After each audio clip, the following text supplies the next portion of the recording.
Hey, I'm back, and I'm in McDonald's again. And yeah, I just wanted to get this show out. It's a really good interview I'd had with a gentleman, Shaun, who is a mindfulness practitioner. And we had a pretty interesting talk. I'm hopeful that some of the information that we get through in the show here is beneficial for some of you listening who have thought about mindfulness. I know I have, and I've failed miraculously so far in getting into it. So yeah, this is my chat with Shaun, and hopefully y'all like it. We get into a little bit of me saying that, hey, I'm going to give this mindfulness a shot in a very specific situation. And if you stick around after the show, I'll tell you how that went. Yeah, I don't know.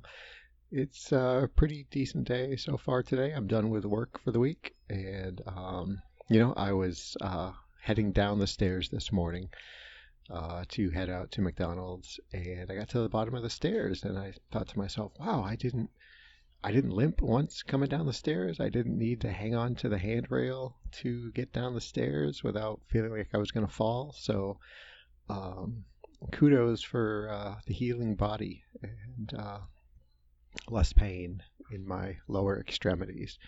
So it's promising. I'm going to go out and try a run here in a little bit. I am 1 month from a half marathon that I've signed up for that I will be nowhere close ready to participate in. And yeah, I got to look into it, see if there's a shorter race attached to it that maybe I can switch to, just so I can compete and feel decent about having a shirt. Or I'm not sure what the freebie is with this race, but yeah, if I'm gonna have the shirt or have a medal or whatever, I want to at least compete. And 13 miles is way, way too far down the road for me right now. So yeah, hey, it's Thursday, February 13th, 2020, and as of this recording, I'm still depressed, but I'm not dead.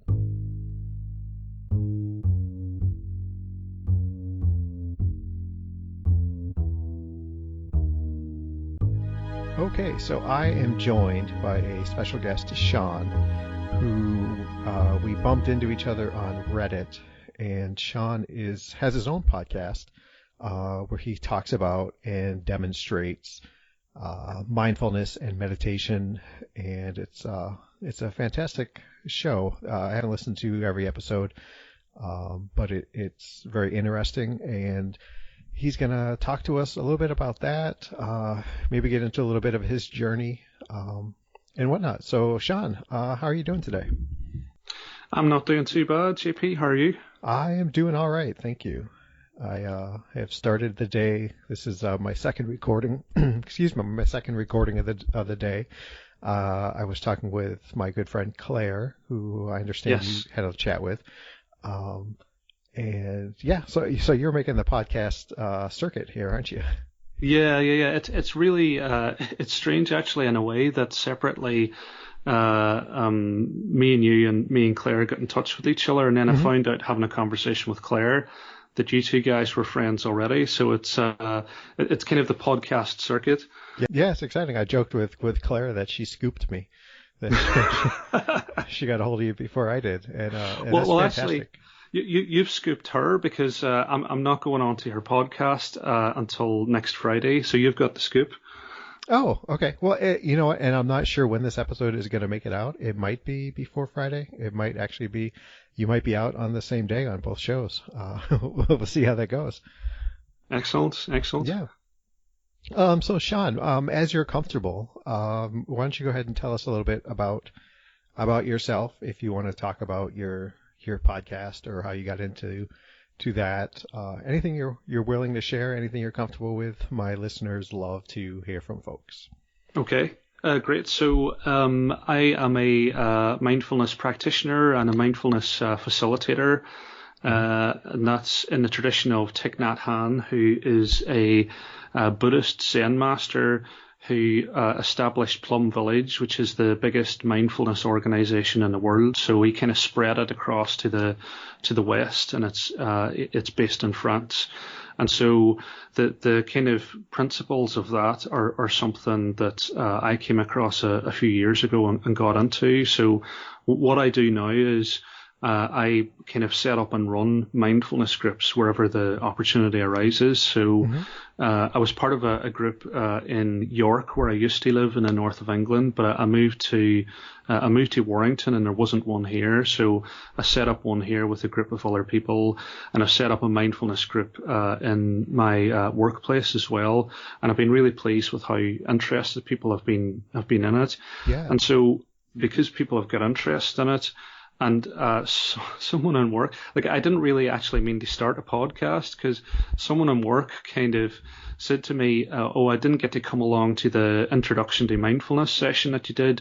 Would you be able to record it and a couple of the guided meditations?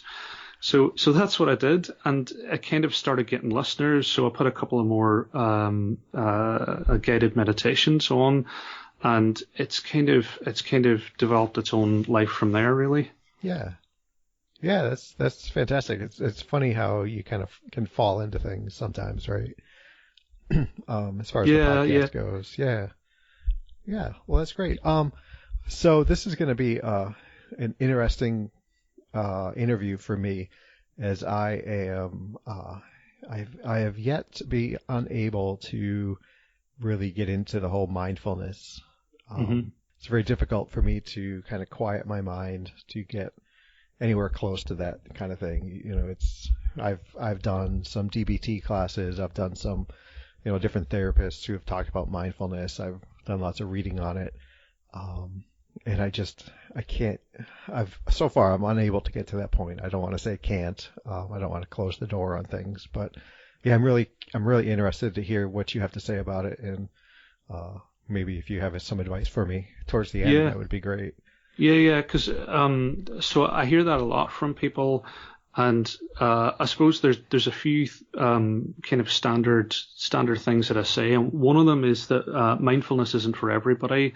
So some people find that they don't necessarily get a huge benefit from it, or they just can't settle into the groove of it, and they just decide that maybe there's better ways to help them to lead kind of happier, calmer lives, and that's absolutely fine.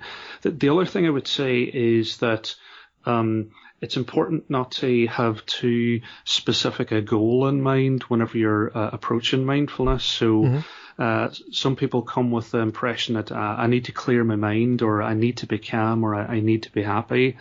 And the central principle of mindfulness is simply focusing 100% of your attention on whatever it is that you're doing. So that might be your breath, which is the standard one, but it could be, walking a dog. It could be brushing your teeth. It could be having a conversation with someone.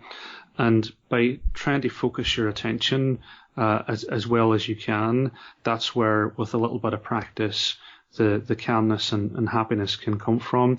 But the thing I always say to people is, if you're doing a guided meditation and you're having 100 thoughts a minute, don't take that as a sign that you're not doing it properly, because there's no one on earth who could do a 20-minute guided meditation. I don't believe that there's anyone on earth who could do a guided meditation and not have thoughts pop into their head. The practice itself is, whenever those thoughts do come, is just stopping for a moment and just saying, what is that thought? So let's say it's an anxious thought about something that you're doing tomorrow. So I was having anxious thoughts earlier on about coming on to the podcast. Sure. So it's saying, I'm having that anxious thought, and then just really being present with that feeling, and just what am I feeling with that? And then once you've had a moment to be present with it, and then allowing it to leave again. And if you have to do that, 100 times during a guided meditation, that is the practice. It's not so much about trying to achieve a particular state. It's about being present with whatever thoughts and feelings you actually have. Okay. All right. Yeah. So I know that I understand that, and I think like I'm in on it. Like I want to get there, right? I mean, I am of such that I have thoughts screaming through my head at all times. They're usually um, fictitious thoughts of how the outside world is seeing me, right? So I, Hmm. very low self-esteem. So if I'm, it could be, I've got two dogs in the house right now, and I think, well, the one dog is looking at me. Luke is looking at me right now, and what must he be thinking I'm doing? Sitting on the couch with a microphone, um, and and that's a frivolous thought, right? I mean, that's almost asinine, really. That who cares what a dog is thinking, or if dogs even think, right? I mean, there's no factual basis behind it, but I feel self-conscious about it. And he's just a Yeah, dog. And it's then go ahead, go ahead. well, I was just going to say it's important not to judge yourself for the thoughts that you have. So it's tempting for us to think sometimes that I shouldn't be having that thought, or I shouldn't be feeling anxious. But a big part of mindfulness is actually accepting the way that you think, and accepting the things that you feel as well. Mm-hmm. And it takes a certain amount of acceptance for you to be able to let go of the thought. It's whenever you try and shut it out that it tends to come back around and around and around again.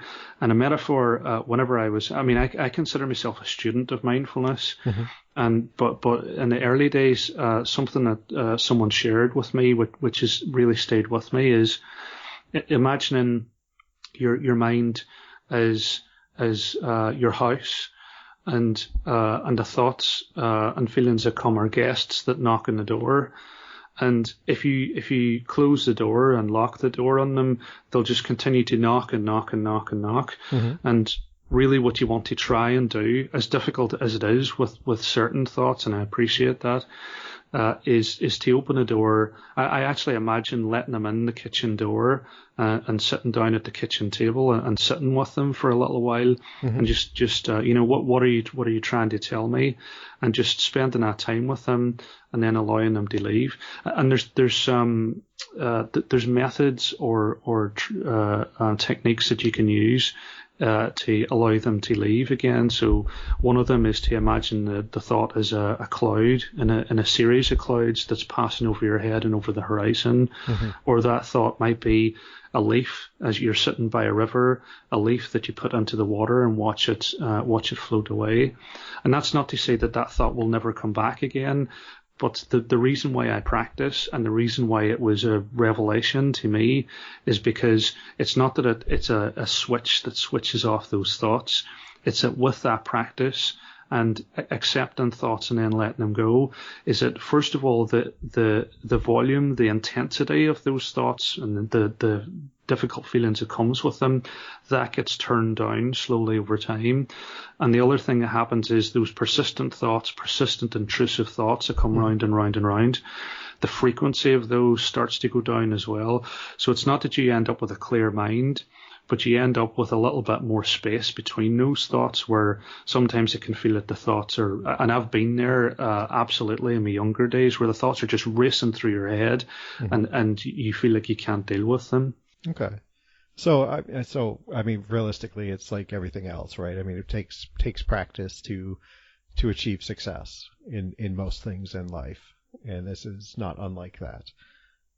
Yeah, it really is, and I feel that I'm very, very lucky, because a friend of mine, I was getting interested in mindfulness, and a friend said, "Why don't you come along to this mindfulness group in London?" Back when I lived in London, and I was very lucky, because I went to the Sangha, as it's called, and it's 2 hours of different meditation activities. And I went to it, and from that first meeting, I knew this is the thing that I've been looking for. I've never found anything that can deal with my anxiety. This is the thing that I've been looking for. And I walked out of that meeting. It's not that all of my problems had disappeared, but Right. I could feel a difference. And that's why I'm lucky. because from the first time that I practiced, I felt a little bit of a difference. And for some people, and this is unfortunate, for some people, they may have to practice for, a few days before they start noticing a difference with it, which I think is a little bit of a shame, because I would love, I'm a convert, so obviously I want everybody to do the same thing that I'm doing. But I would really love for everybody to feel the same benefits from mindfulness that I do, because it's easy to say about things, well, it changed my life, but I really do think in my kind of battle with mental health, poor mental health, I really do feel that it has changed my life. Wow, that's fantastic. That's that's really great. So I'm trying to think of like how someone like myself would get started with this. Would you? And I'm anticipating your answer being, everybody's different, but do you see it being like, hey, try for, 5 minutes today. Don't jump into one of my 20-minute podcasts and try to do that. Or do you think it's better to kind of go all in and try, over the course of half an hour, let's say? Or is it more just kind of, stick your toe into the river and kind of increase as it goes? I would recommend all in, and the reason being, and this is simply from my own experience rather than anything particularly scientific, but because the first time that I did it, it was 2 hours of, and it's different things. Some of that is a guided meditation, some of that is a walking meditation, some of it is sharing, different people in the group sharing what they're feeling and experiencing. But because I dived in, I think that with 2 hours of it, I think that was part of the reason why I felt the difference.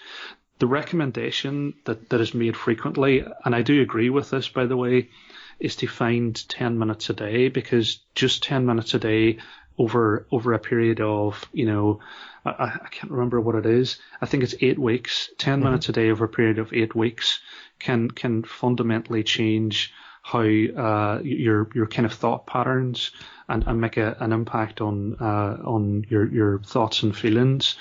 But that's and if you think of the feedback loop, what human beings want is to do something, experience something, and ideally straight away, and then for that to then guide how they do things going forward. That's what human beings are like. They want that. They want instant kind of change.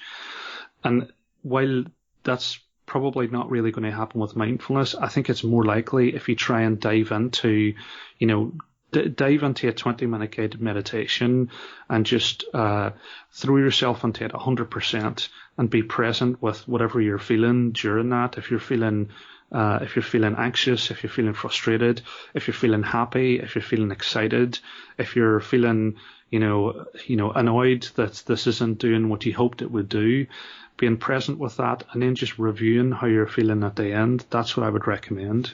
Okay. All right. So that's good advice. And I'm trying to think of all this in kind of through the lens of my typical listener, right? And even for myself, like someone who's, in mindfulness and grounding, I think is probably just another way to say mindfulness, is really good for intrusive thoughts, for anxiety, things like that. And I assume it's also good for those who are suffering from depression, let's say. But it seems I can picture a lot of folks saying, I've tried this for 3 days now and I got nothing. What would you say to someone like that who's maybe really down as opposed to being really active in their head? Someone who's isn't even willing to brush their teeth, let's say. Like, I mean, what do you have? I'm putting you on the spot. I understand. No. It's a really good question, and so I suffered from depression for years between my mid-teens to mid-20s, and the thing that worked, and so I should caveat, the thing that helped me to recover from that was cognitive behavioral therapy, Yep. and I would thoroughly recommend that as well. Again, not everything works for everyone, but I found it's definitely worked for me. But that works in a different way, where you're challenging the thoughts as they come through rather than accepting them. Right. But in terms of depression and mindfulness, I suppose I haven't thought about this a huge amount before, because I tend to be focused on how I can help with intrusive thoughts, because that's a lot of the time how people come to me and are interested in it. But there is good evidence that mindfulness, if you invest some time into it over a period, can improve your mood. And it is one of the things that I use to inoculate myself against slipping back into depression again, because it's not that it's disappeared. I kind of feel the word that popped into my head is I feel like it's gone into remission rather than disappearing. So I have a routine to help to maintain my mood in a good place. So, and mindfulness is just one of those things. So I practice mindfulness every day. I do yoga. I exercise. I think you run as well, don't you, JP? Yeah, I try to run. Yeah, I've various little maladies have gotten in the way, but actually I'm planning on going out today, as a matter of fact. So yeah. Yeah, me too. I'm right after this podcast. Assuming the rain stops, I'm going to be going out as well. So I have a regime, because I have this kind of thought, like I'm never going back there again.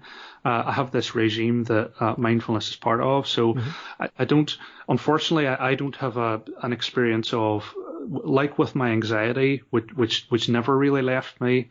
That with the anxiety, I could see it slowly, gradually reducing over time. With the depression, it was something that was addressed well with treatment before I got it. But all I can say is the evidence shows that it's definitely something that can support part of recovery from depression. There's good evidence around it. Okay, great. So. Obviously, my listeners don't live in your town. So let's say they want to get started in some kind of mindfulness. I don't know why I'm stumbling over that word. Where would you direct them?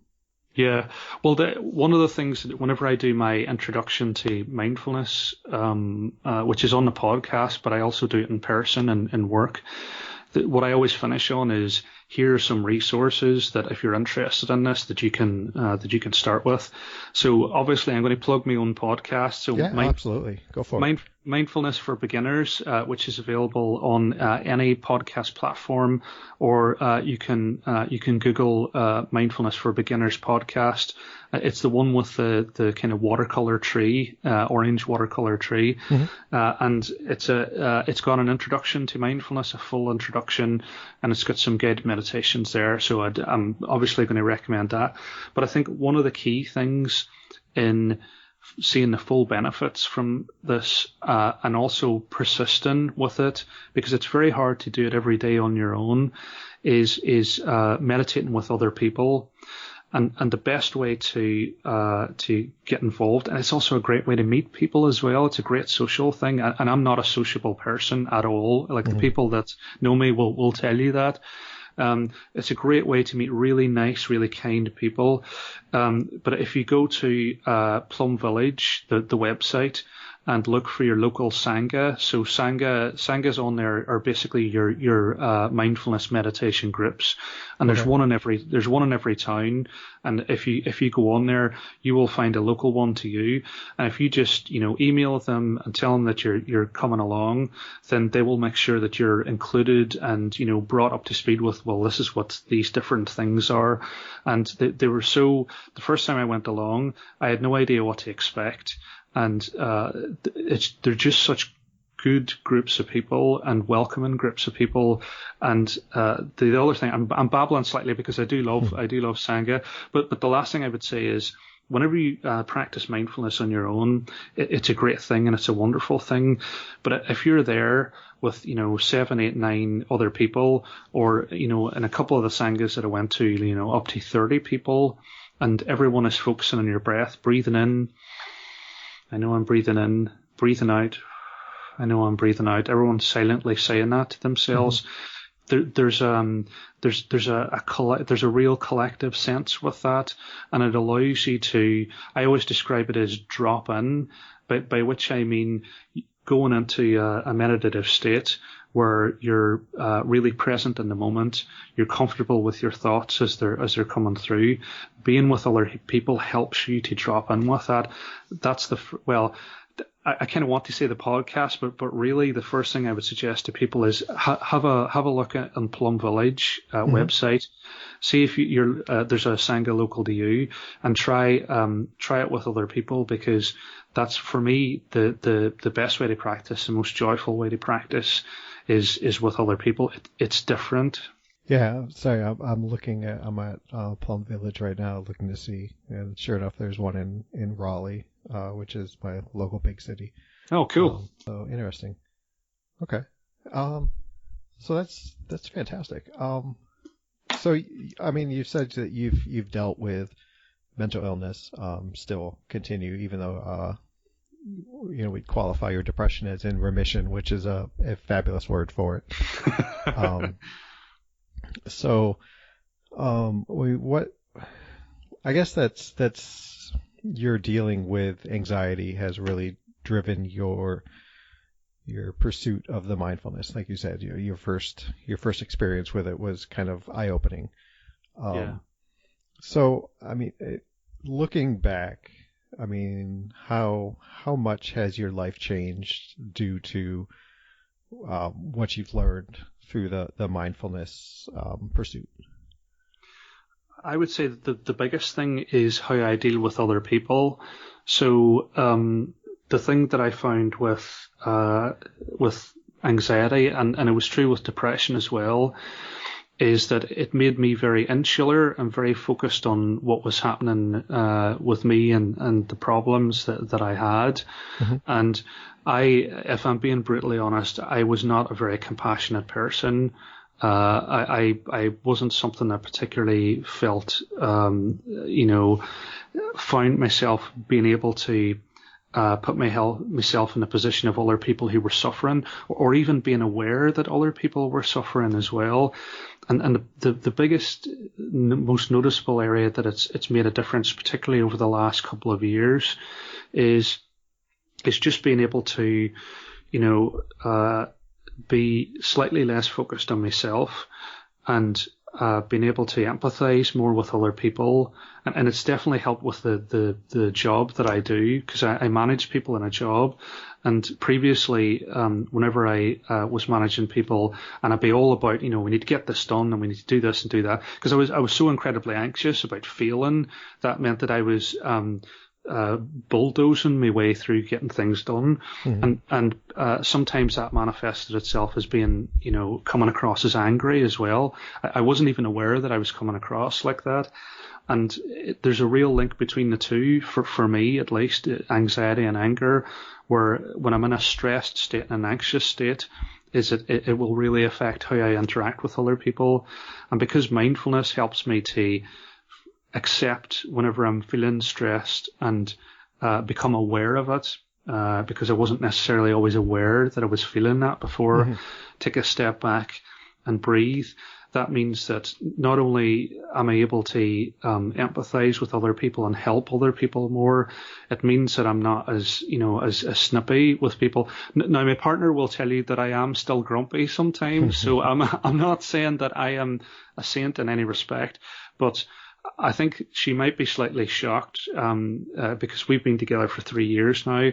I think if she met the version of me from 5 or 10 years ago, I think she might be a bit shocked, because I could be short with people, because I was so anxious and so stressed that I wasn't even slightly aware of the impact that I have on other people. Yeah. Okay. So that makes sense that would be There would be the path and the kind of the destination that you'd head towards. In doing all that, that's fantastic. I was just thinking, like how I would start to get into mindfulness, and I'm thinking about like if I go for a run today, so I'll run. My plan is to run 3 miles today, so I do an out and back route. So I would run 2 miles out, 1 mile back, and then walk for the last mile. And I was thinking, well, I could, during that last mile, that would be an ideal time. Yes. to try to do that. And the thought of being any part of that mile where I'm alone with my own thoughts is kind of daunting to me, right? Yeah. Like I feel like I always need, if I don't have some sort of input coming in from the outside world, then like I pretty much shut down. Like like that's like I'd go to sleep if as a kind of a coping mechanism. So I'm wondering, like, so kind of, if you don't mind, walk me through that. Like, so I've run 3 miles, I managed to do it, and now I've got a mile walk back. It's a wooded path, so really really quiet and serene kind of thing. So the first thing I would say is I was exactly the same, and the crutch that I used was TV. I would watch hours and hours of TV because I didn't want to be alone with the thoughts that I had, and mindfulness has allowed me to be. I still find myself doing it sometimes whenever I'm going through a stressful time, but it happens a lot less often. So on that walk, that's a perfect example of a mindful activity, and mindful walking is one of the best practices. So there's different ways that you can do it. If you were doing it really formally, I'm saying that like it's bad. It's not bad. It's great. But the formal way of doing it would be as you take steps and breathe in, you'd say breathing in. Sorry, I'm just misremembering this. It's I have arrived. I am home, in the here and in the now. So as you step along, I have arrived, step, I am home, in the here and in the now. And it's what you use that that verse to focus on is the feeling of your footsteps on the earth in your body as you're walking along. So you really feeling your feet touching the ground, and you might feel, actually, can I feel this slight strain in my leg muscles and in my knees? Can I feel my arms as they swing as I walk along? It's being really present in what's happening in your body, and just using the verse to settle your mind into a groove. So your mind will naturally want to go to other things, but repeating that to yourself, I have arrived, I am home, in the here and in the now, and the rhythm of saying that with each step will help to bring your mind into a rhythm. So that's the formal practice, which is whenever I leave work at lunchtime to get a sandwich from the shop, that's what I do.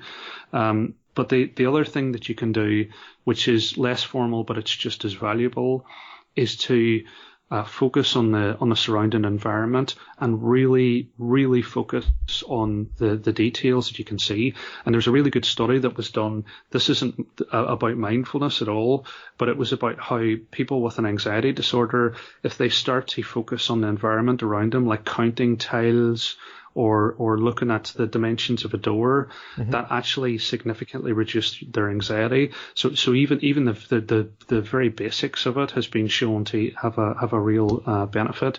So as you're walking along in a wooded area, so you might notice the trees, you might notice the structure of the branches, you might notice the leaves, you might notice the color. Hold on just a second.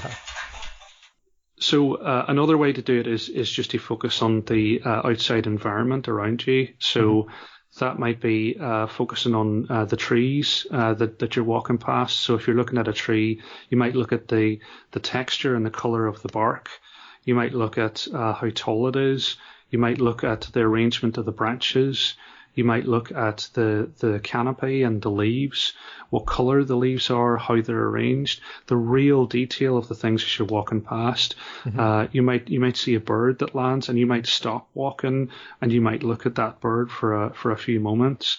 And that real focus on the environment around you is something that can help you to get into a calmer state. The downside of it is, as you probably guessed from the way that I describe it, it means that you walk very slowly, but that in itself can be quite a beneficial calming thing as well. Sure. Okay. Well, you've talked me into it, so I'll give it a whirl. It just from this end, the idea of like unplugging my headphones, it just seems so daunting. But yeah, I mean, why not? What have I got to lose? I'm gonna be walking the mile anyway. I might as well try to do a little self-improvement along the way. Yeah, it's definitely worth giving a try, and just make sure that if the thoughts are coming through, that or you find yourself getting distracted by thoughts, that you don't judge yourself, that you don't give yourself a mental slap on the wrist.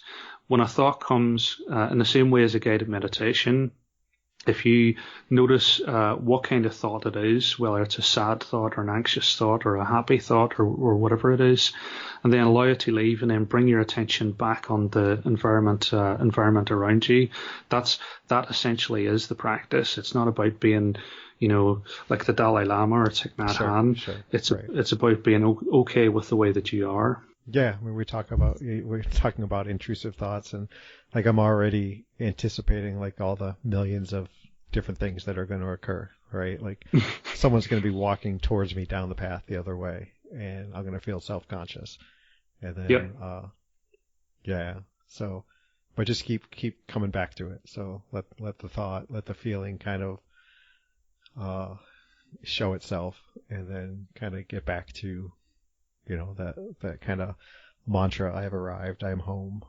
Yeah, I am here in the here and in the here and in the now. Yeah. And I should say that I absolutely feel that as well. Like my anxiety is primarily a social anxiety.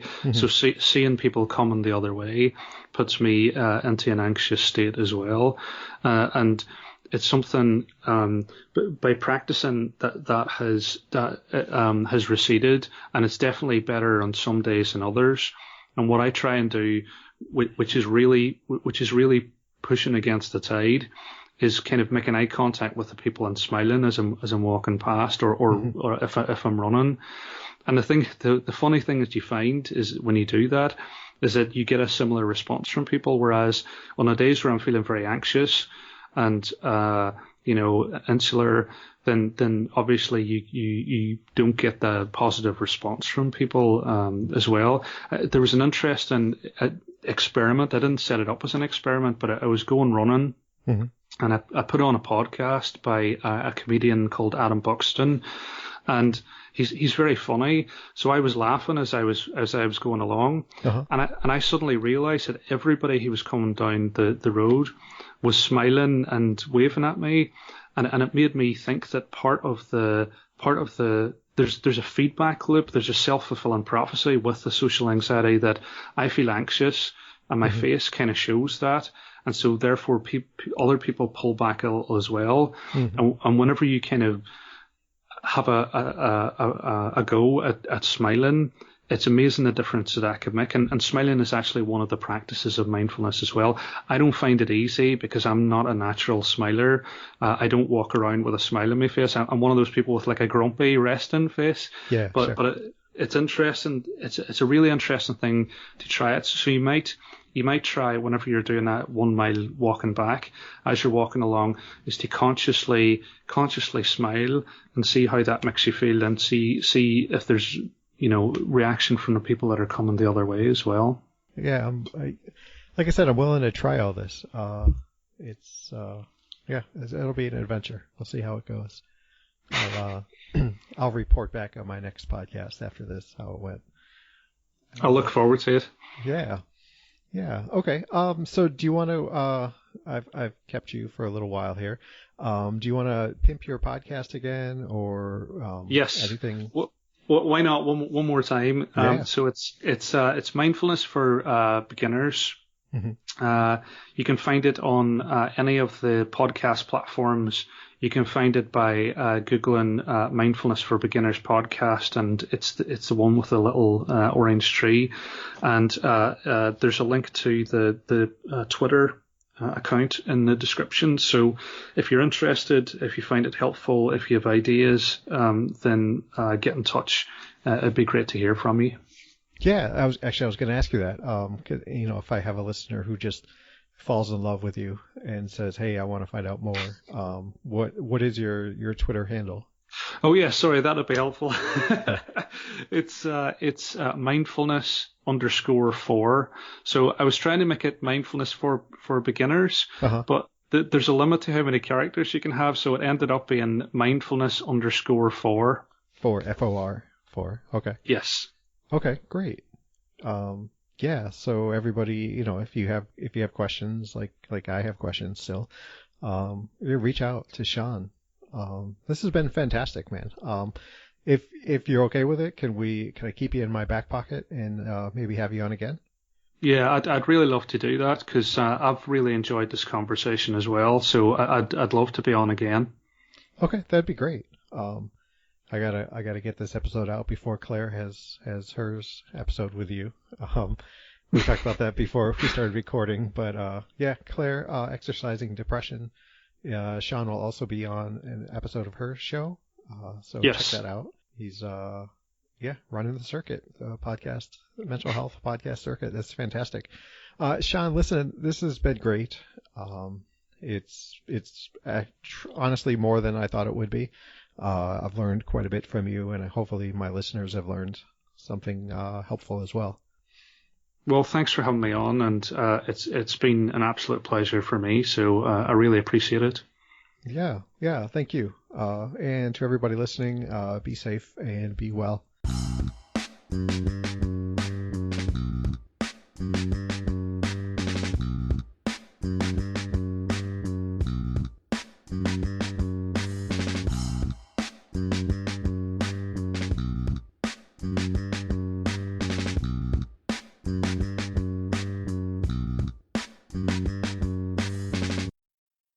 Hey, so as promised, here I am to let you know how it went. I went on my run, uh, and it was pretty miserable.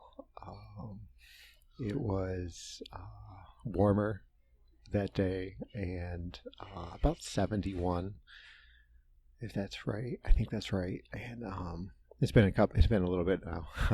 um, and I just don't do well with the slightly warmer weather, and I prefer it being cold.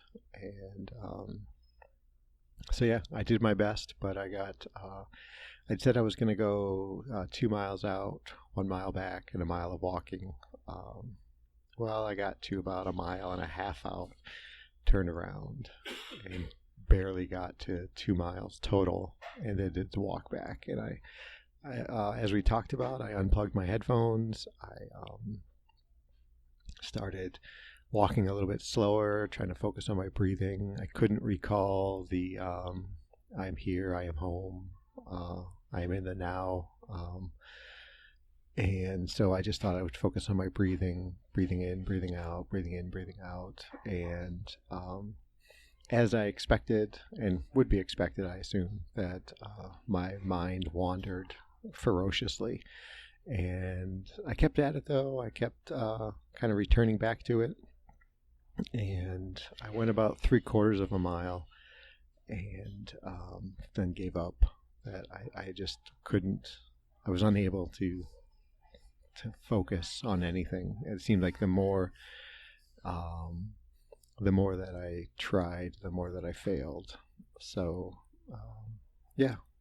But yeah, my next show, I'm going to have I'm going to chat about what do I want to say? I don't know. I got an email from Dave, and he gave a suggestion for the show. and I'm going to try to implement that. And I'll talk more about that later on. Just wanted to drop Dave's name so he stays interested in the show. Everybody, I hope you're doing okay. Thank you so much for listening to me. Drop me a line, jamulki@gmail.com, facebook.com/jamulki, @jamulki on Twitter, or www.jamulki.info. That's JAMOALKI. Or in the US, you can text me at 248-648-1419. Thanks, everybody. I'll talk to you later. Be safe and be well.